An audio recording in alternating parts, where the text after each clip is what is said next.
Hello everyone, ये apex का online digital platform में यहाँ आपका स्वागत है। हम कर रहे हैं विद्युत विभव और इसमें हम शुरू में कुछ सवाल किया करते हैं और ये सवालों के उत्तर आप लोगों को देने होते हैं। पिछले वीडियोस की बात करें तो उसमें आप लोगों के बहुत शानदार कमेंट्स आए हैं और उत्तर लगभग सभी के सही हैं और आप लोग बहुत बढ़िया कर रहे हो और इसी तरह से लगे रहो। ये बहुत आसान सब्जेक्ट आपको लगने वाला है, बहुत इंटरेस्ट आने वाला है अगर आप लोग इसमें इंटरेस्ट लेते हो तो शुरू करते हैं।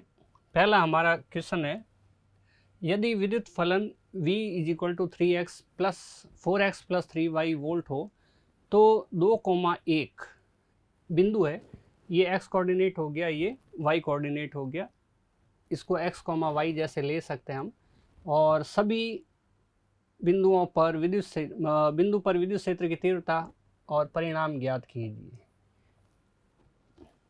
ऑप्शन दिए हुए हमारे पास 5 वोल्ट पर मीटर, 10 वोल्ट पर मीटर, 15 वोल्ट पर मीटर और 20 वोल्ट पर मीटर। V इस टाइप का क्वेश्चन हम पहले कर चुके हैं और E = माइनस ग्रेडियंट V वाला फॉर्मूला लगेगा। आप लोग प्रयास करें, अभी आज ही इसका उत्तर हम बताने वाले। एकांक आवेश Q से R दूरी पर कोई बिंदु है और दूरी है बिंदु पर घुमाया जाता है, मतलब आवेश इस प्रकार से घूमता है कि आवेश से बिंदु की दूरी हमेशा बराबर रहती है। Q आवेश से एकांक आवेश को इस प्रकार घुमाया जाता है कि ये हमारे पास Q आवेश है, इससे स्मॉल दूरी R है, यहाँ पे परीक्षण आवेश Q0 ले लिया जिसको हम यहाँ एकांक आवेश बोलते हैं, ये हमेशा पॉजिटिव होता है, और अब इसको इस प्रकार से घुमाया जाता है कि ये दूरी हमेशा R बनी रहे, मतलब Q से हमेशा दूरी R पर रहेगा, तब किया गया कार्य क्या होगा। कंसेप्ट वाइज उत्तर देना है। ऑप्शन है हमारे पास 0 KQ/R², 2πr और 2πr/Q। नेक्स्ट क्वेश्चन है, आवेशित अचालक गोले। ध्यान रखना है, इस टाइप का जब भी सवाल आए तो हमें ये ध्यान देना है कि ये चालक है या अचालक है। मैं इसके केंद्र से विद्युत विभव, पृष्ठ पर विद्युत विभव का कितना गुणा होता है। केंद्र पर विद्युत विभव बताना है और पृष्ठ का हमें पता है। पृष्ठ का जितना भी वोल्टेज होता है उसका कितना गुणा केंद्र पर होगा, मतलब 2 गुना होगा, आधा होगा, 1.5 गुना होगा या कांस्टेंट रहेगा, ये आप लोगों को बताना है।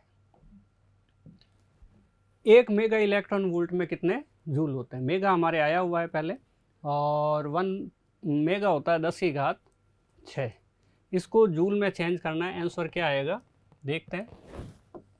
उसके बाद स्मॉल r भुजा के वर्ग के चारों कोनों पर कोई Q आवेश उपस्थित। इस टाइप का हमने एक क्वेश्चन पहले किया भी था, उसमें हमने चारों कोनों के ऊपर जो आवेश रखा था वो 2 माइक्रोकूलम था। इस बार अलग सवाल है और यहाँ पे Q रखा हुआ है, तो फिर केंद्र पर विभव क्या होगा। विभव सदिश राशि या अदिश राशि है, और ये बात सोचकर हम आगे काम करेंगे।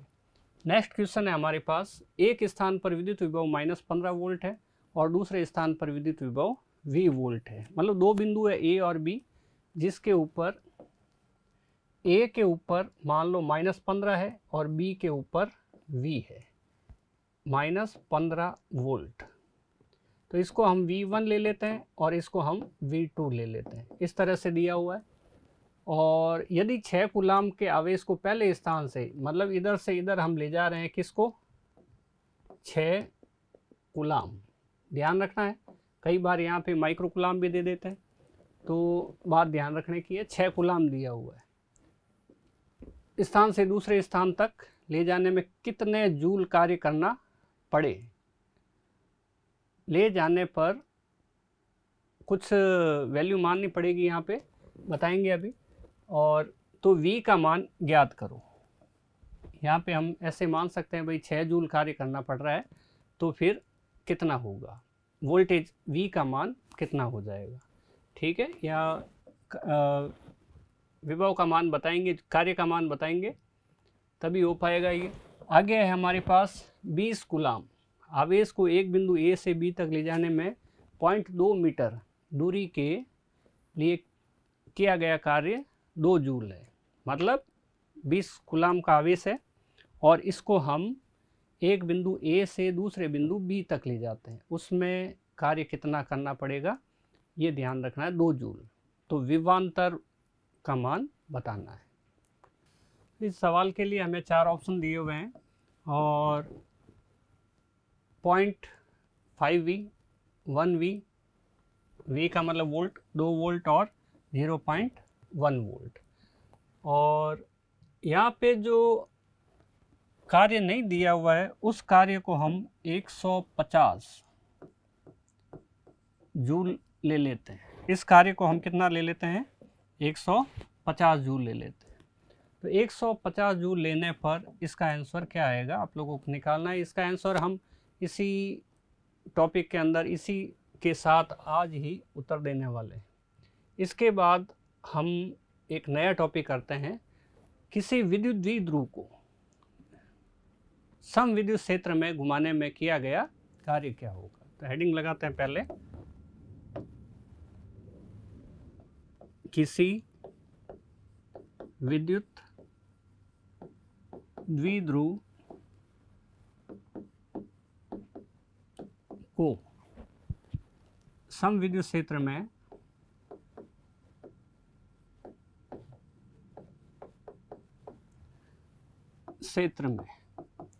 कुछ कोण, मतलब पहले से θ1 डिग्री से θ2 डिग्री तक घुमाने में किया गया कार्य निकालना है। θ1 से θ2 तक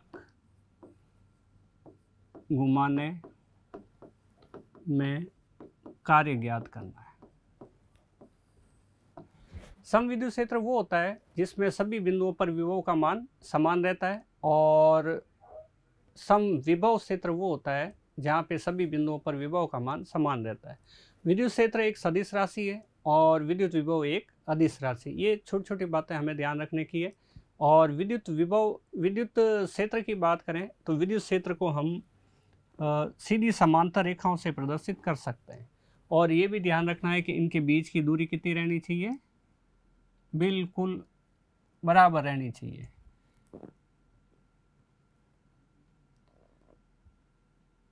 इनके बीच की दूरी बिल्कुल बराबर रहनी चाहिए। ऐसी स्थिति के अंदर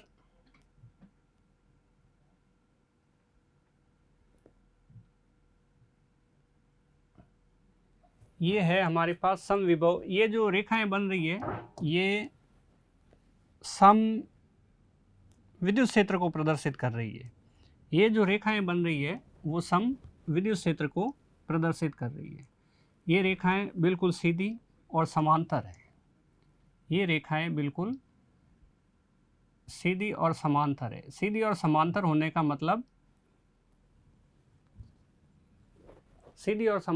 का मतलब ये समविद्युत क्षेत्र को प्रदर्शित कर रही है। इसके अंदर हम कहीं ना कहीं एक विद्युत द्विध्रुव रख देते हैं। इसके अंदर हम रखते हैं एक विद्युत द्विध्रुव। विद्युत द्विध्रुव के बारे में हमें पता है कि इसमें 2 आवेश होते हैं, एक पॉजिटिव और एक नेगेटिव। एक आवेश यहाँ पे ले लिया हमने, ये आवेश मान लो +Q है, और दूसरा आवेश हमने यहाँ ले लिया, ये आवेश मान लो -Q है। विद्युत क्षेत्र के साथ मान लो ये θ डिग्री कोण बना रहा है, तो हमें ये पता होना चाहिए कि धन आवेश यानी कि पॉजिटिव चार्ज के ऊपर जो बल लगता है वो हमेशा विद्युत क्षेत्र की दिशा में लगता है, और बल का सूत्र होता है F = QE। F सदिश राशि है, E सदिश राशि है, और आवेश Q जो है वो अदिश राशि है, इसमें दिशा नहीं होती। इसी तरह से जो ऋण आवेश -Q होता है उसके ऊपर F = QE बल लगता है, लेकिन वो दिशा विपरीत होती है। हमने तीर का निशान इधर लगा दिया तो दिशा विपरीत हो गई। अब अगर हम बात करें तो विद्युत क्षेत्र की दिशा में ये वाला आवेश नीचे की साइड और ये वाला आवेश ऊपर की साइड अपने आप ही आ जाएंगे। इनको लाने के लिए कोई हमें बाहर से कार्य नहीं करना पड़ेगा, एक्सटर्नल कार्य नहीं होगा। कहने का मतलब ये आवेश इधर और ये वाला आवेश इधर अपने आप चले जाएंगे। इसके लिए हमें बाहर से कार्य करने की कोई आवश्यकता नहीं है। इस विद्युत द्विध्रुव को विद्युत क्षेत्र में जो बल लग रहा है F बराबर QE, इसके विरुद्ध अगर घुमाना हो तो हम इसको ऐसे घुमाएंगे, इस टाइप से, उल्टी दिशा में। उल्टी दिशा में घुमाने के लिए हमें कार्य करना पड़ेगा, तो उसके लिए हम ले लेते हैं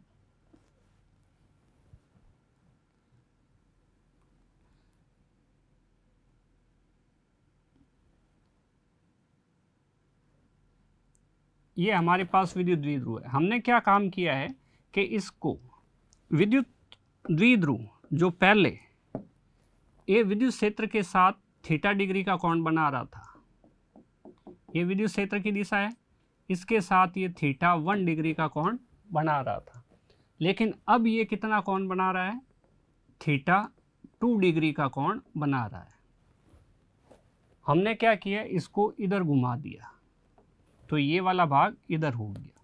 ये जो प्लस क्यू आवेश यहाँ पे था अब यहाँ पे आ गया। ये माइनस क्यू आवेश जो इस बिंदु पर था वो इस बिंदु पर आ गया।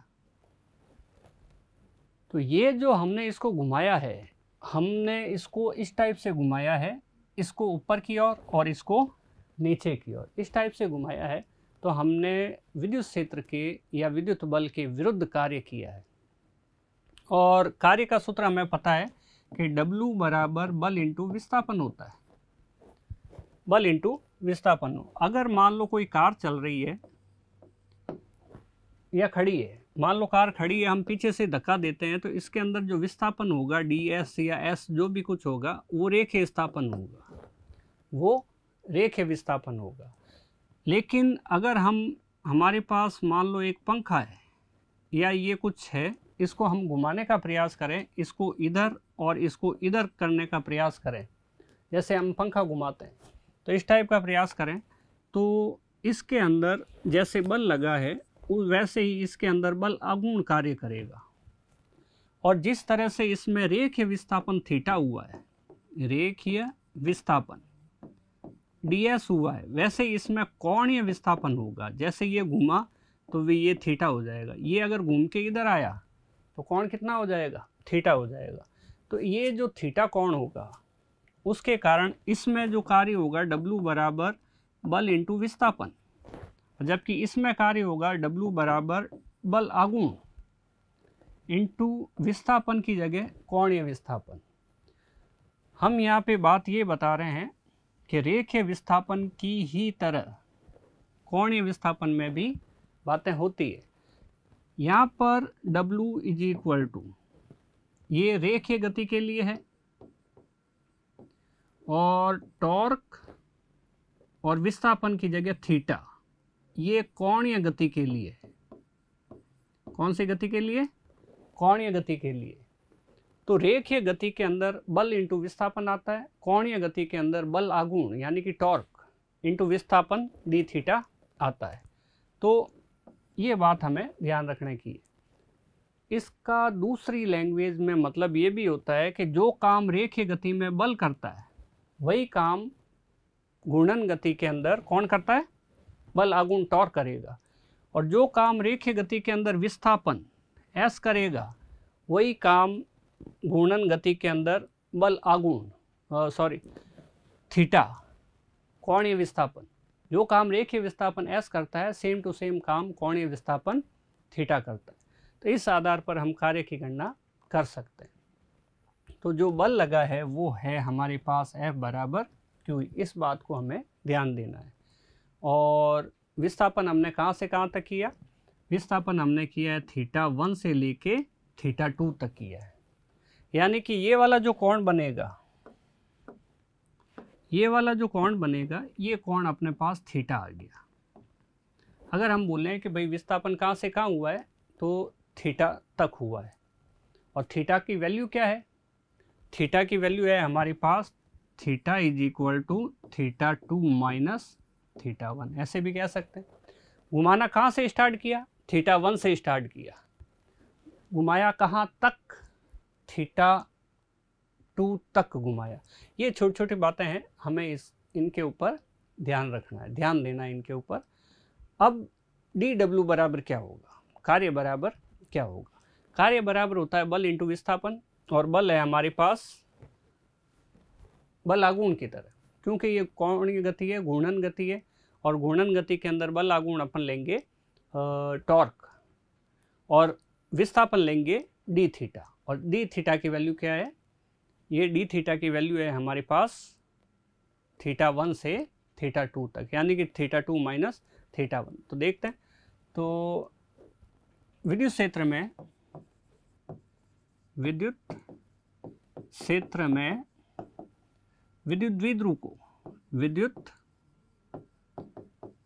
द्विध्रुव को थीटा 1 से थीटा 2 तक घुमाया जाए तो किया गया कार्य क्या होगा? तो कार्य के लिए हम कर लेते हैं कि डी डब्ल्यू इज इक्वल टू टॉर्क, या हिंदी में लिखें पहले, कार्य बराबर बल आघूर्ण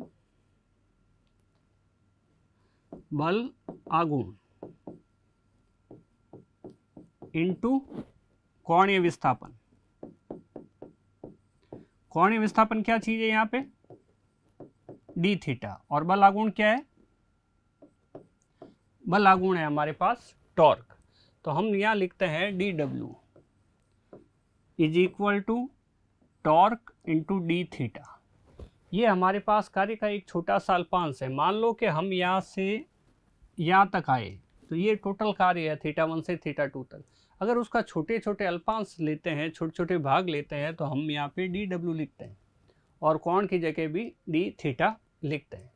और अगर कुल कार्य की बात करें, कुल कार्य की बात करें, तो डब्ल्यू बराबर आ जाएगा हमारे पास टॉर्क डी थीटा।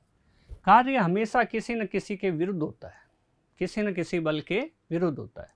अगर उसी पक्ष में अगर बात करें तो वो तो कार्य अपने आप ही हो जाएगा, उससे हम बाह्य बल नहीं लगाएंगे। जैसे इस द्विध्रुव को इधर की साइड को कहेंगे क्लॉकवाइज, घड़ी की सुइयां जैसे घूमती है क्लॉकवाइज घुमाने में, जैसे ये पेन है तो इसको ऐसे क्लॉकवाइज घुमाने में हमें कोई कार्य नहीं करना पड़ेगा, ये अपना आप ही घूम जाएगा, क्योंकि F बराबर क्यू इधर लग रहा है, F बराबर क्यू इधर लग रहा है। लेकिन इसको एंटी क्लॉकवाइज इस टाइप से घुमाने में हमें बाहर से बल लगाना पड़ेगा। तो कहने का मतलब विद्युत बल के विरुद्ध हम यहाँ पे कार्य कर रहे हैं, विरुद्ध कार्य कर रहे हैं, तो सीधी सी बात है कि सूत्र में चिन्ह माइनस का आएगा। तो चिन्ह माइनस का आएगा तो हम यहाँ पे लगाते हैं माइनस। दूसरी बात कि हम इसको घुमा के कहाँ से कहाँ तक ले जा रहे हैं। स्टार्टिंग कहाँ से की? थीटा 1 से। ख़त्म कहाँ पे कर रहे हैं? थीटा 2 पे।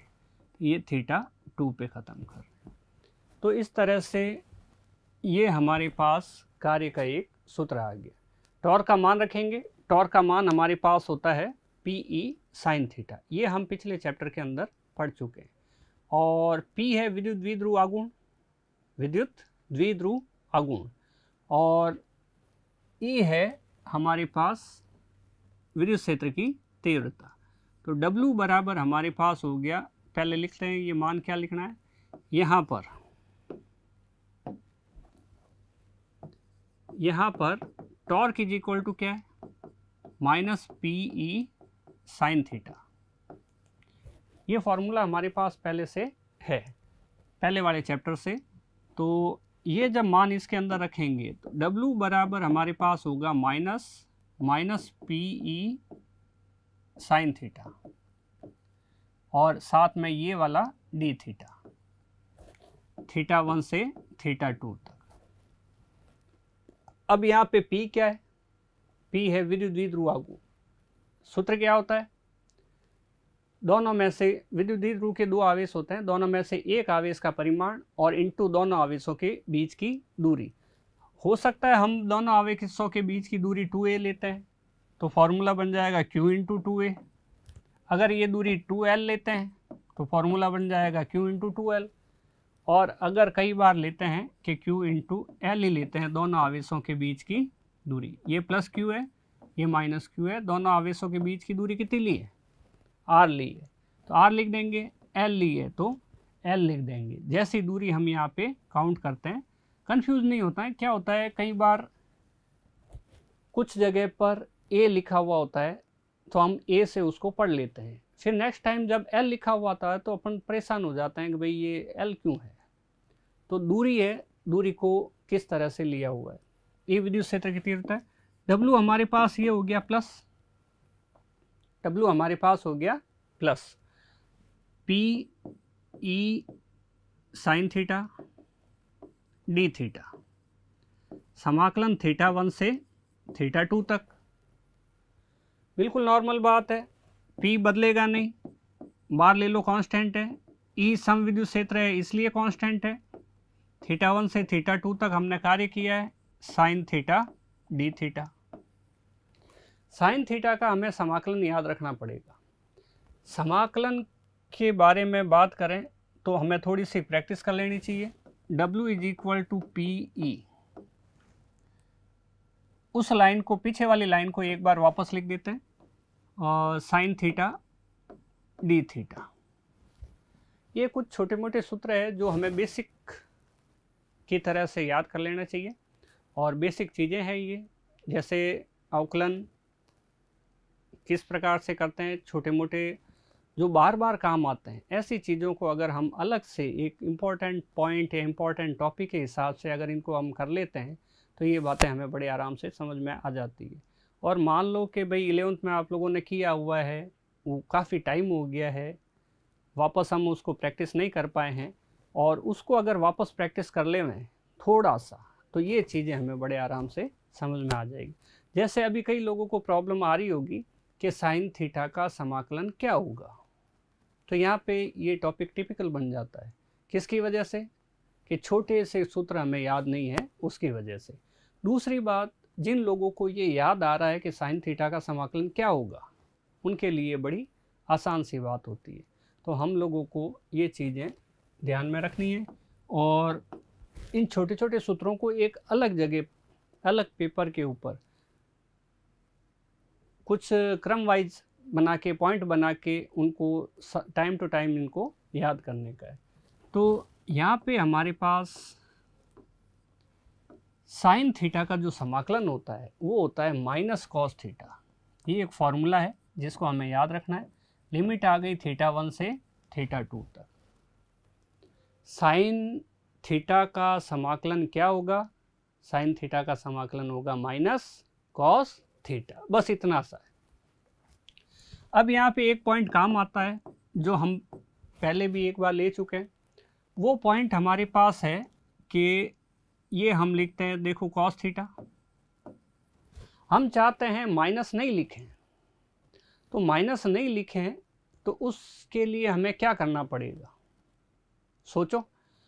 सोचना ये है कि हमने एक सवाल किया था, उसके अंदर भी बिल्कुल सेम टू सेम ऐसे ही आया था। तो माइनस अगर नहीं लिखना चाहते हैं तो हमें यहाँ पे लिमिट बदलनी पड़ेगी।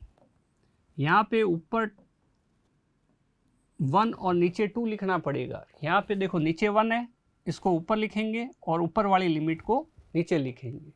उच्च सीमा को नीचे की ओर निम्न सीमा बना देंगे, और निम्न सीमा को उच्च सीमा यानी कि ऊपर की ओर लिखेंगे। बिल्कुल सिंपल सी चीज़ है। तो PE, अब लिमिट रखने का तरीका कोई प्रॉब्लम है ही नहीं इसमें। लिमिट रखने में कॉस आए गई, फिर अपर लिमिट यानी कि ऊपर वाली थीटा 1 लिखेंगे, माइनस लगाते हैं। ये नियम है कि इस चीज़ को 2 बार लिखते हैं। देखो इस टाइप से, ये हमारे पास कॉस माइनस कॉस, लिमिट किसके स्थान पर रखनी है, थीटा के स्थान पर। तो यहाँ पर हमारे पास थीटा आ रहा है, यहाँ पर हमारे पास क्या आ रहा है, थीटा आ रहा है। कॉस के बाद थीटा है, तो हम यहाँ काम करेंगे, थीटा नहीं लिखेंगे, उसकी जगह लिमिट लिखेंगे। और लिमिट हमारे पास है उच्च सीमा थीटा 1 पहले लिखते हैं और निम्न सीमा थीटा 2 बाद में लिखते हैं। तो देखो ध्यान से क्या बात काम आई यहाँ पे माइनस हटाया तो लिमिट बदल गई, और यहाँ पे हमने upper limit minus lower limit कर दिया। यही हमारा फॉर्मूला बन गया कार्य के लिए। अगर विद्युत द्विध्रुव को थीटा डिग्री से घुमाया जाए, थीटा डिग्री से घुमाया जाए, या ऐसे बोला जाए थीटा 1 से थीटा 2 तक घुमाना है। थीटा 1 से स्टार्ट करना है यहाँ से, और यहाँ थीटा 2 तक घुमाना है, तो कितना कार्य करना पड़ेगा? तो उसके लिए फॉर्मूला आता है small p into capital E बराबर cos theta 1 minus cos theta 2। अब ये हो सकता था कि हमारे पास विद्युत द्विध्रुव जो है वो अलग अलग कंडीशन में होता। केस फर्स्ट, अगर होता कि भाई विद्युत द्विध्रुव हमारे पास विद्युत क्षेत्र की दिशा में होता, मान लो ऐसे होता, ये प्लस Q, ये माइनस Q, ऐसी कंडीशन में होता, तो इसके ऊपर जो लगने वाले बल हैं वो इस टाइप से होते। ये होता है F बराबर QE, ये होता है F बराबर QE, दोनों विपरीत दिशा में। तो ये अपना आप घूम नहीं सकता, अपना आप घूम नहीं सकता। तो इस कंडीशन में थीटा 1 इज इक्वल टू 0 हो जाता। फिर हम इसको इधर की साइड लेके आते, तो ये कुछ कोण होता, वो मान लो थीटा 2 होता। कहने का मतलब केस फर्स्ट अगर लेते हैं हम, theta 1 is equal to 0 degree और theta 2 is equal to theta, कोई भी कोण ले लेते हैं, ये मान लो कोण थीटा है। यानी कि कहने का मतलब विद्युत क्षेत्र की दिशा से इसको घुमा के किसी कोण पर लेके आए, cos 0 का मान होता है cos 0 इज इक्वल टू 1 और cos theta 2 is equal to cos theta. तो उस सूत्र के अंदर यही लिखना है अपने को, W बराबर फॉर्मूला था PE cos थीटा 2 थीटा 1, ये हमारे पास cos थीटा 1 पहले है माइनस cos थीटा 2, ये फॉर्मूला है। इसके अंदर हम लिखते हैं PE cos थीटा 1 की जगह थीटा का मान 0 है और cos 0 का मान 1 हो जाएगा। यहाँ पे cos बोलो, cos रहेगा थीटा, तो W हमारे पास आएगा PE और यहाँ पे 1 माइनस cos थीटा। पिछला सूत्र ये था कि इसको हम थीटा 1 से थीटा 2 तक घुमा रहे थे। ये सूत्र ये है कि हम इसको साम्य स्थिति से, यानी कि विद्युत क्षेत्र की तीव्रता की दिशा से, मतलब थीटा बराबर 0 से, इसको घुमा के किसी और कंडीशन थीटा के अंदर ले जा रहे हैं। इसके बाद हम करेंगे केस सेकंड। केस सेकंड करते हैं, केस सेकंड करते हैं। केस सेकंड के अंदर हम लेते हैं थीटा 1 बराबर 0, यानी कि इसी कंडीशन से लेना है, इसी कंडीशन से, और इस थीटा 2 बराबर 90 डिग्री लेना है, थीटा 2 बराबर 90 डिग्री लेना है। तो देखें, theta 1 is equal to 0 degree और theta 2 is equal to 90 degree, तो cos 0 degree is equal to 1, cos 0 is equal to 1, sine 0 sine 90, cos 0 cos 90, ये चार मान तो हमें एनी टाइम याद रहने चाहिए, बहुत ज़्यादा काम आते हैं।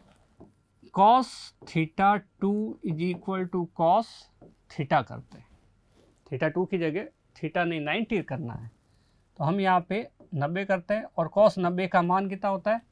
0 होता है। पिछला फॉर्मूला हमने क्या लिखा था? W is equal to PE cos theta 1 minus cos theta 2। तो यहाँ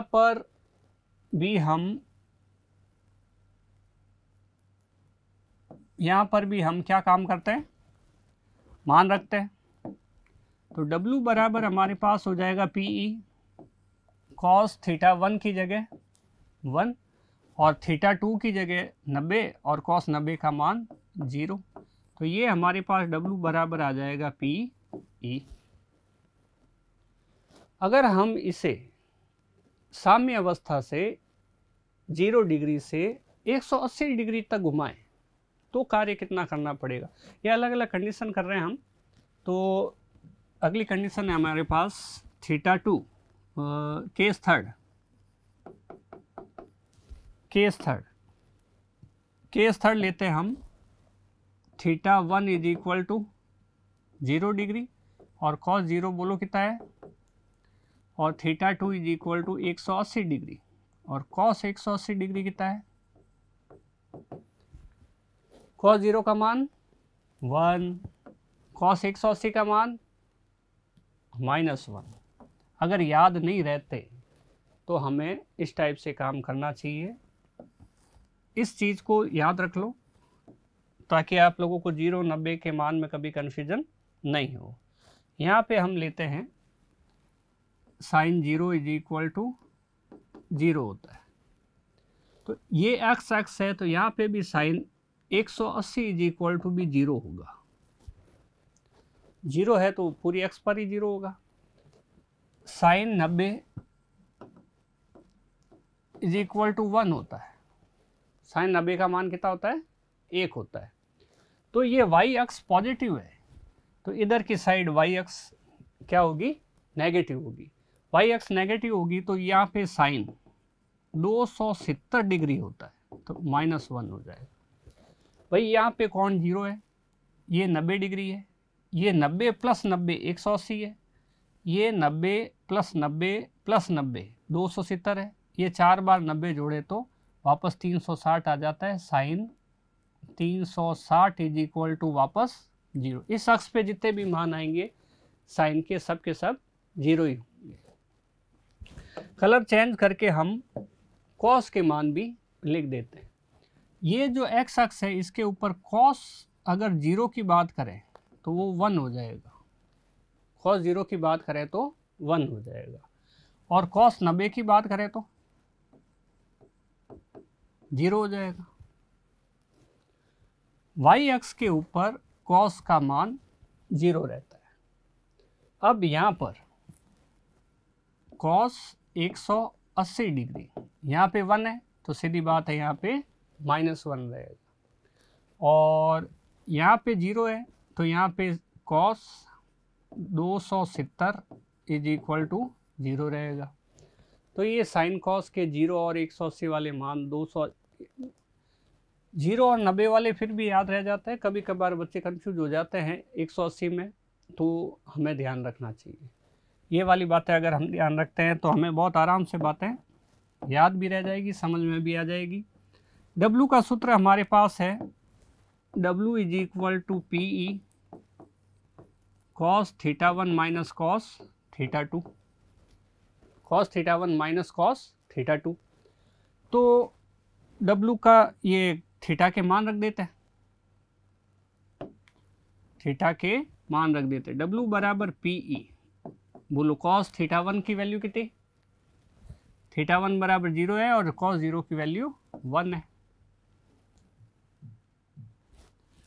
माइनस कॉस थीटा 2 की वैल्यू कितनी, थीटा 2 का मान 180 है और 180 का मान -1 है तो यहाँ पे हम -1 लिखते हैं। तो W बराबर PE, यहाँ कितना आएगा 1, माइनस का गुणा माइनस से होगा तो प्लस आ जाएगा और प्लस आ जाएगा तो +1। तो यहाँ पे W इज इक्वल टू हमारे पास हो गया 2PE, W बराबर 2PE। तो ये चीज़ जो हमने की है वो साम्य अवस्था थीटा से घुमाने के लिए की है। थीटा डिग्री से घुमाते हैं 180 डिग्री तक, मतलब हम इसको घुमा रहे हैं इधर से, यहाँ से स्टार्ट किया और पूरा इस टाइप से घुमा के 180 डिग्री पर लेके आ गए। ये सेकंड कंडीशन है। इसके अंदर हम यहाँ से, फर्स्ट कंडीशन है यहाँ से घुमा रहे हैं केवल थोड़ा सा ही, लेकिन इस सेकंड कंडीशन में हम थीटा बराबर 90 डिग्री में हम कहाँ तक घुमा रहे हैं, यहाँ से स्टार्ट किया और इतना घुमा रहे। डायग्राम बना लेते हैं। ये हमारे पास समविद्युत क्षेत्र है और इस समविद्युत क्षेत्र में ये विद्युत द्विध्रुव रखा हुआ है। ये प्लस क्यू है, ये माइनस क्यू है। इसको हम घुमाना चाहते हैं कहाँ तक, यहाँ तक। ये थीटा बराबर 90 डिग्री, मतलब यहाँ से स्टार्ट किया और इसको घुमा दिया यहाँ तक, तो ये 90 डिग्री हो गया। थर्ड कंडीशन में हम इसको 0 से स्टार्ट करेंगे और 180 डिग्री तक घुमाएंगे। ये नॉर्मल सी बातें हैं, पता होनी चाहिए। अब समय आ गया है वापस जो सवाल हमने दिए थे उसके ऊपर उन सवालों को हल करने का। देखते हैं।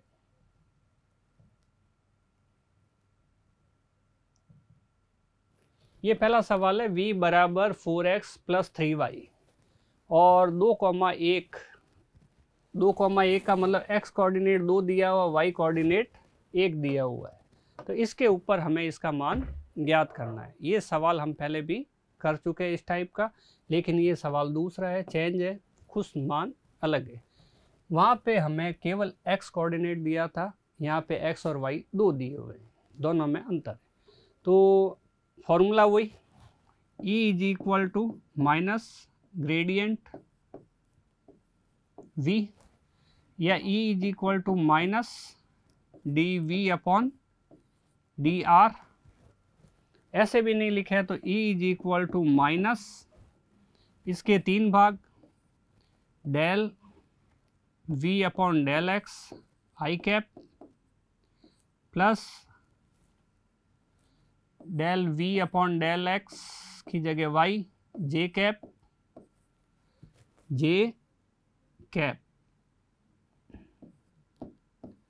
Plus del v upon del z k cap और साथ में v लगा दिया सबके साथ। तो ये फॉर्मूला हम काम में ले सकते हैं। v का मान हमारे पास है, x और y के सापेक्ष हमें समाकलन करना है, z इसमें है ही नहीं तो z के सापेक्ष समाकलन क्यों करेंगे। तो हम यहाँ पहले लिख लेते हैं del v upon del x का वैल्यू क्या होगी। Del v upon del x is equal to, value दी हुई है 4x plus 3y। 4x plus 3y का करना है अवकलन। क्या करना है? अवकलन। तो del v upon del x 4x plus 3y, ये वैल्यू आ जाएगी हमारे पास कितनी आनी चाहिए? 4 आनी चाहिए। उसका कारण कि x का 4x का जो अवकलन होगा, या एक लाइन और बढ़ा के लिख देते हैं, del into del x 4x plus del y 3y is equal to 4 plus 0 is equal to 4। 0 is equal to 4। बात यह है कि हमें करना है x के सापेक्ष अवकलन। तो x को मानेंगे और इसको पूरे को मान लेंगे हम कांस्टेंट। अगर कांस्टेंट मान लेंगे तो कांस्टेंट का अवकलन हो जाएगा 0। तो इसलिए ये इसी तरह से del v upon del z equal to del y, ये क्या है? y है।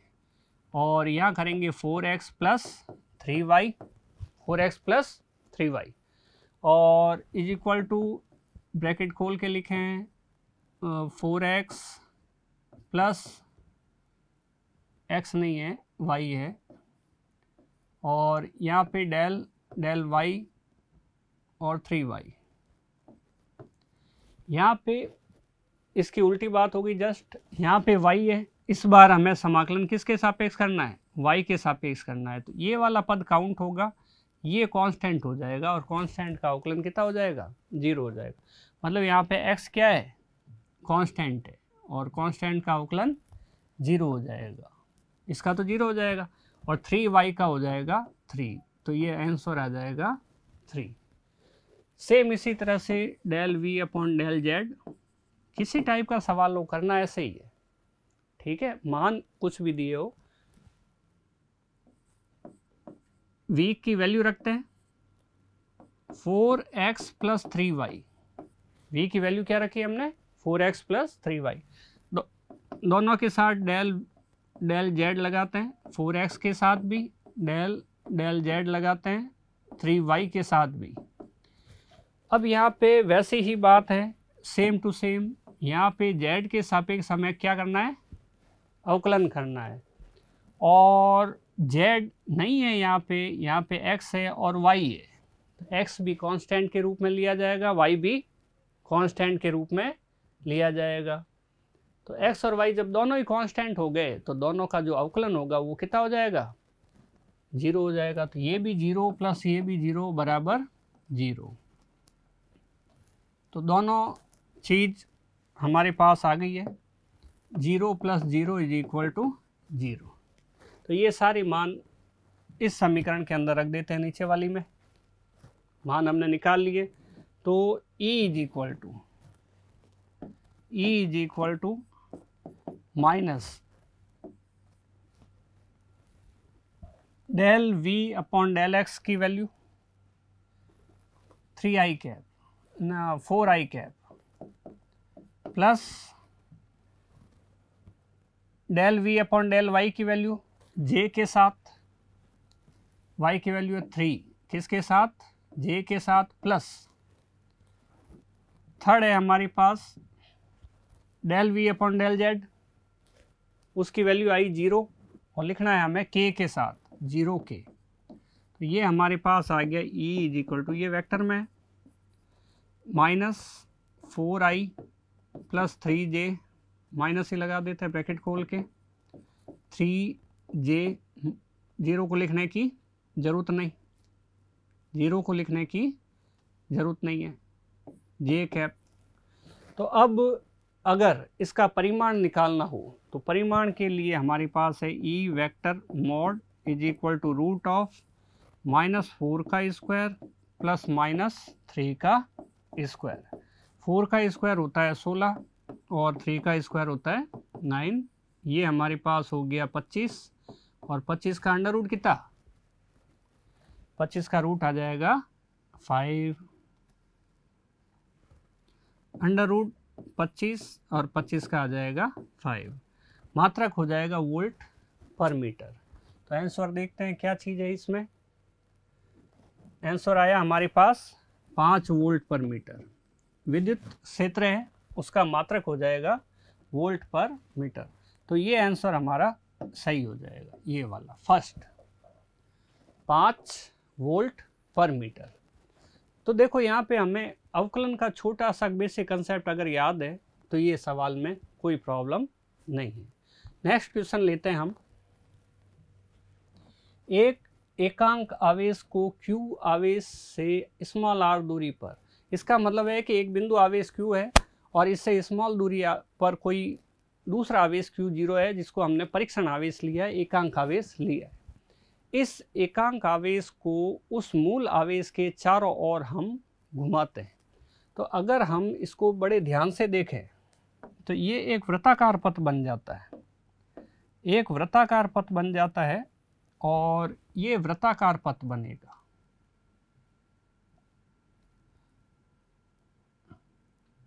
जिसका ये सेंटर है,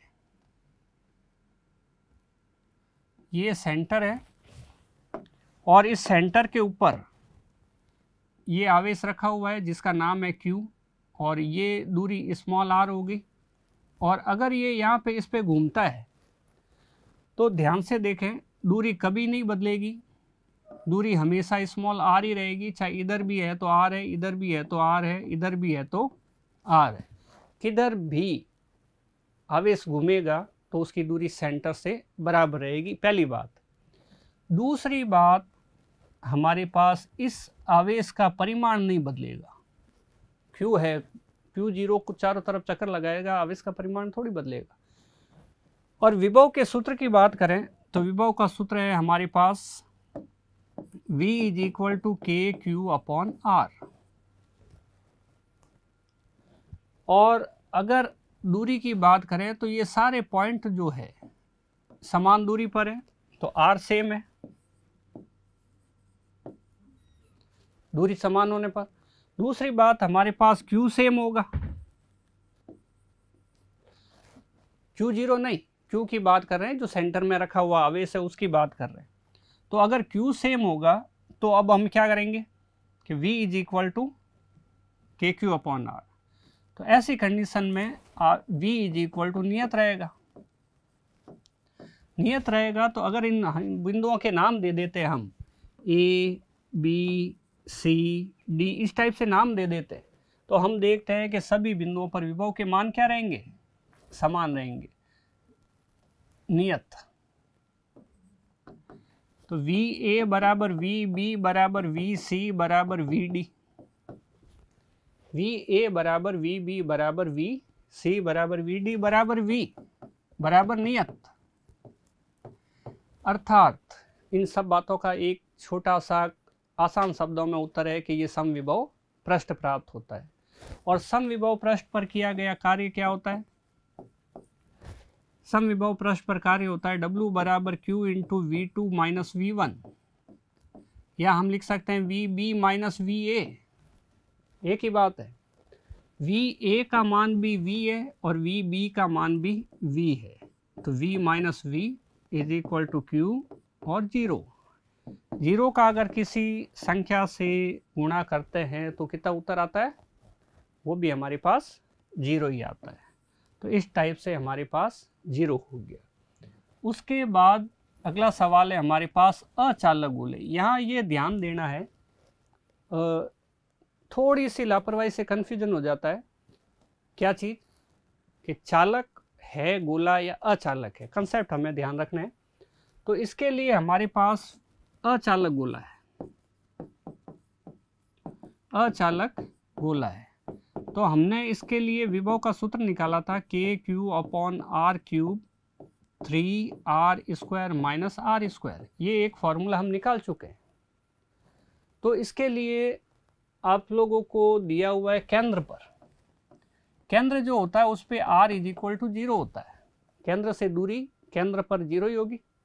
तो यहाँ पे स्मॉल r की वैल्यू कितनी रखनी है, जीरो रखनी है।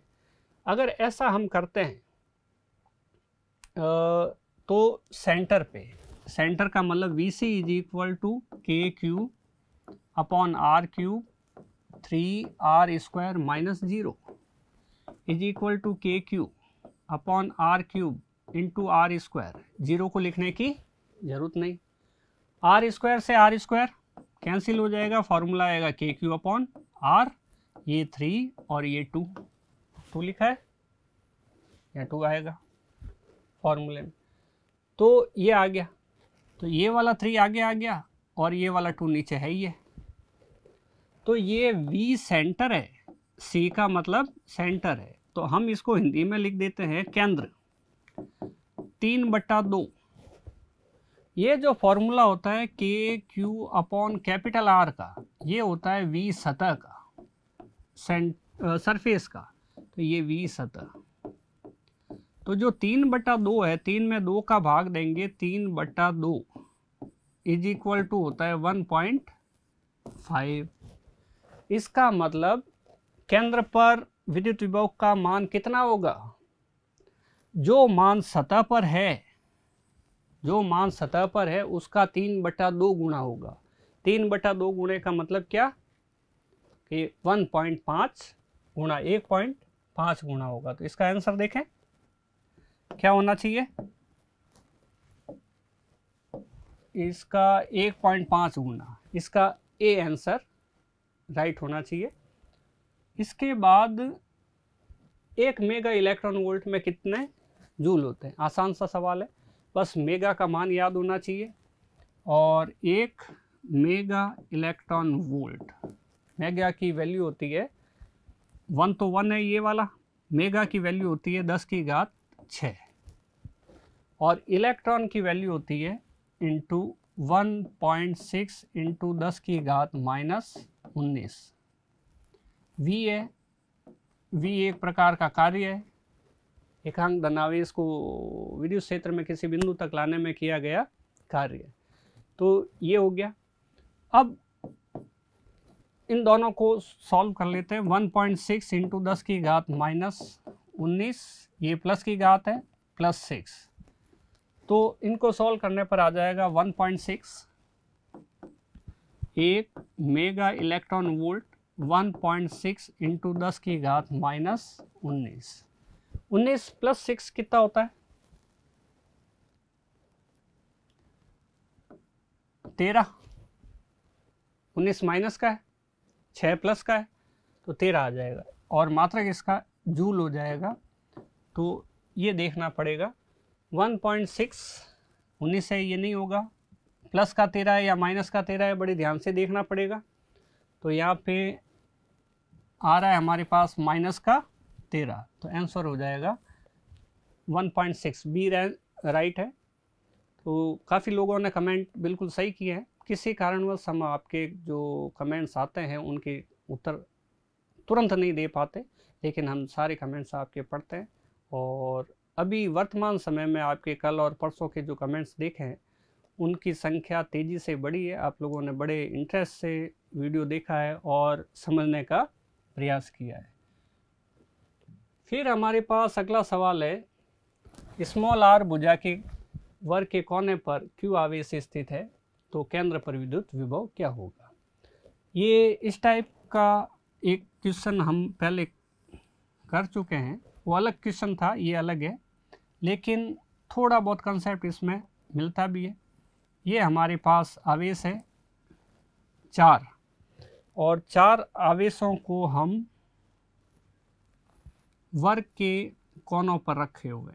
वर्ग है तो चारों भुजाएं बराबर होगी, और ये एक आवेश, दूसरा आवेश, तीसरा आवेश और चौथा आवेश। चारों आवेश यहाँ पे क्यू है, कोई प्लस माइनस वाली बात नहीं कही है, क्यू ही बोला है। और ये हमारे पास सेंटर है, और यहाँ से हम ये ले लेते हैं कर्ण, और दूरी हमें दी हुई है r, ये भुजा r है, ये भी r है, तो सीधी सी बात है आधी दूरी हो जाएगी r/2, और यहाँ से आधी दूरी हो जाएगी r/2।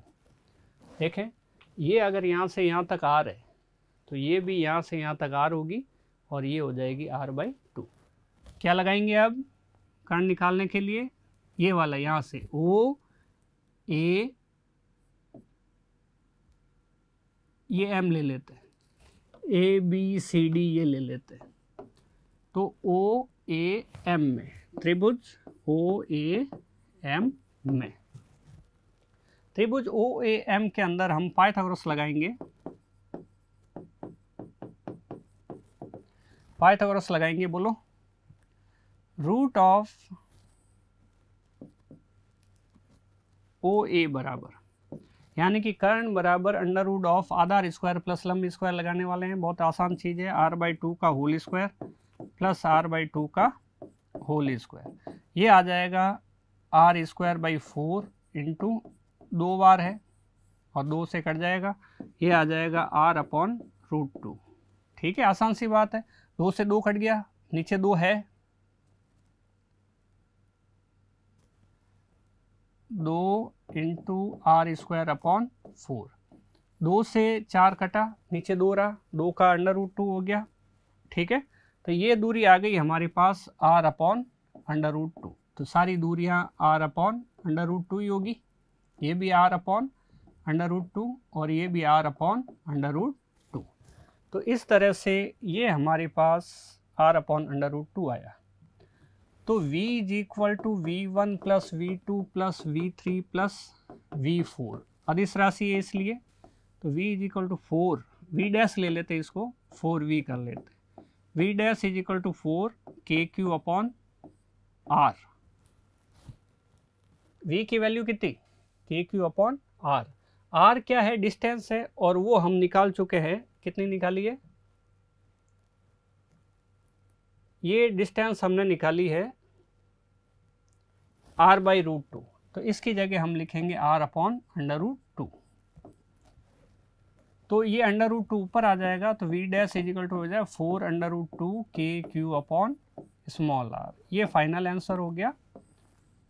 क्यों कि यहाँ पे दूरी जो है हमारे पास वो हमने निकाली है r/√2, ठीक है। अब तो यहाँ पे क्या लिखना चाहिए, आंसर आया हमारे पास 4√2, 4√2, ये ऑप्शन राइट है, 4√2 KQ/R। इसके बाद छठा क्वेश्चन है, एक स्थान पर विद्युत विभव 15 वोल्ट है माइनस का और दूसरे स्थान पर 20 वोल्ट है, 6 कूलाम आवेश लेके आ रहे हैं। कार्य का सूत्र है सीधा सा Q × V2 - V1 और W बराबर, W कार्य दिया हुआ अपने को 150, आवेश दिया हुआ 6, ये V है -15, ठीक है। तो 150 बराबर 6 और V + 15। सॉल्व करना है इसको, कुछ नहीं है, 150/6, 150/6 बराबर V + 15। 150 को 6 से डिवाइड करते हैं, पहले इसको 3 से कर लेते हैं, 2 तो 75 आ जाएगा और 75 को इससे करेंगे तो 25 आ जाएगा और V + 15, तो V की वैल्यू कितनी हो जाएगी 25, ये पक्षांतरण होकर इधर आएगा तो बराबर V आ जाएगा हमारे पास 10 वोल्ट, तो V बराबर 10 वोल्ट। ये हमारे पास आंसर आ गया। बिल्कुल सिंपल सवाल, छोटा सा सूत्र, और देखते हैं तो कितना आया आंसर 10 वोल्ट। तो 10 वोल्ट ये रहा, इसका उत्तर C 10 वोल्ट सही है। लास्ट क्वेश्चन आज का, 20 कूलाम को A से B तक ले जाने में इतने मीटर 0.2 मीटर दूरी के लिए किया गया कार्य 2 जूल है, बिंदुओं के बीच विभवांतर का मान क्या होगा। सेम वैसे ही W = Q × V2 - V1, दूरी पर ले जाते हैं और विद्युत विभव कार्य 2 जूल है।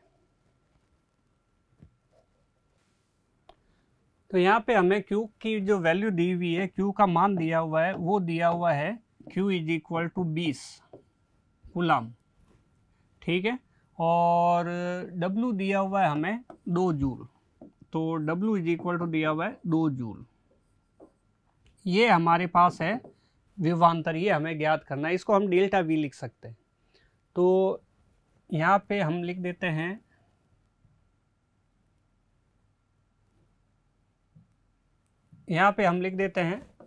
कि W = Q × ΔV, हमें निकालना है ΔV, तो हम करते हैं W/Q, ये Q नीचे की साइड आ जाएगा, ΔV की मान अपने को निकालना है। ΔV = W की वैल्यू कितनी 2 जूल लिख दिया, और Q की वैल्यू कितनी 20, ये 20, 2 कटा तो 1/10 बराबर हमारे पास 0.1 वोल्ट। विभवांतर की वैल्यू आ गई 0.1 वोल्ट, तो 0.1 वोल्ट वाला ऑप्शन हमारे पास डी है, ये आंसर हमारा राइट हो जाएगा। तो सवाल आसान है, यहाँ हम थोड़ा सा सोच में पड़ जाते हैं कि ये हमें 0.2 मीटर क्यों दिया हुआ है, इसके कोई मतलब नहीं। सवाल में कभी कभार कंफ्यूज करने के लिए या फॉर्मूले के अंदर कि ये 2 मीटर दूरी, हम 0.2 मीटर दूरी कहाँ लगाएं, उसके लिए आ जाता है। तो ऐसे सवाल में कंफ्यूज नहीं होना है अपने को सीधा टारगेट फार्मूला ध्यान रखना है और उसी के आधार पर सवाल करने हैं, ठीक है। तो ये टॉपिक हमने किया, आज कुछ सवाल किए, और विद्युत विभव क्या नाम इसका, विद्युत द्विध्रुव को घुमाने में किया गया कार्य हमने किया है। उम्मीद है कि आप लोगों ने इस लेक्चर को बड़ा एंजॉय किया होगा, आपको ठीक तरीके से समझ में आया होगा। आप लोगों के कोई भी क्वेश्चन है या इन लोगों के जो भी कुछ है, आप कमेंट्स के माध्यम से हमसे पूछ सकते हैं, हमसे जुड़ सकते हैं, और नेक्स्ट टॉपिक में हम फिर मिलेंगे। तब तक के लिए थैंक यू। सब्सक्राइब करें हमारा apex classes edutech YouTube channel, साथ ही बेल आइकन को क्लिक करना बिल्कुल ना भूलें, ताकि आगे आने वाले सभी यूट्यूब वीडियोस की अपडेटेड नोटिफिकेशंस सबसे पहले आपको मिले। Apex classes edutech, subscribe now.